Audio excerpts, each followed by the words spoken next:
ابھی ابھی معلوم ہوا ہے کہ لاہور بار ایسوسی ایشن نے تحریک لبیک پاکستان سے یکجہتی کا اظہار کر دیا۔ لاہور بار ایسوسی ایشن کے جنرل ہاؤس کے اجلاس میں وکلاء برادری کی طرف سے پیش کی گئی قرارداد میں کہا گیا کہ حکومتی انتظامیہ کے احکامات پر عمل درآمد کرتے ہوئے پولیس کی جانب سے مرید کے میں تحریک لبیک پاکستان کے فلسطین کے حق میں نکالے گئے پرامن مظاہرے میں کارکنان پر مبینہ فائرنگ کے نتیجے میں ہونے والی شہادتوں اور گرفتاریوں کی شدید الفاظ میں مذمت کرتے ہیں۔ اس موقع پر صدر لاہور بار ایسوسی ایشن نے اپنے خطاب میں کہا کہ وکلاء ہمیشہ آزادی اظہار رائے پر یقین رکھتے ہیں اور ہر غیر قانونی اور غیر آئینی اقدام کے خلاف سیسا پلائی دیوار ثابت ہوئے ہیں۔ مرید کے میں ہونے والے اندوناک سانے جس میں تحریک لبیک پاکستان کے نہتے کارکنان کو تشدد کا نشانہ بنایا گیا،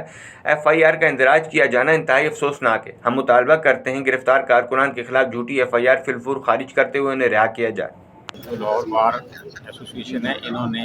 PLP کے ساتھ ہمارے یکجہتی کے لیے جو کال دی ہے، میں سمجھتا ہوں وہ کامیاب ہوئی ہے کال۔ اور جو سول رائٹس بے شک کسی بھی جماعت سے ہو، بندہ کسی بھی پولیٹیکل پارٹی سے ہو، کسی مکتبہ فکر سے ہو، اس کے سول رائٹس ہوتے ہیں، اور ان رائٹس کو کسی بھی صورت میں دنیا کا کوئی بھی قانون جو ہے وہ کسی بھی شہری کے اوپر اسٹریٹ فائرنگ کی اجازت نہیں دیتا۔